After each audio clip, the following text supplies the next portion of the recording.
Good morning, everybody. Welcome to Custom Crate Engines. Got a beautiful big block here. So when we custom built it for a gentleman, he brought up some of his stuff. He brought us his heads, a little bigger than I wanted to use on this motor, but the final numbers are, this is set up for twin turbos. So we just got done making about 845 horsepower.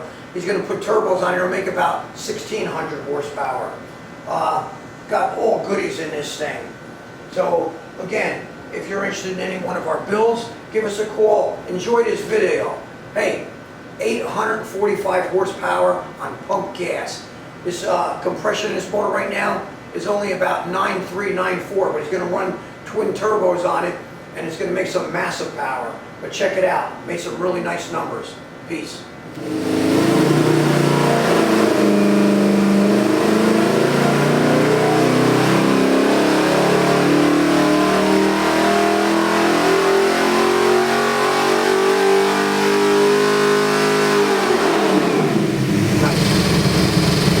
That's it right there.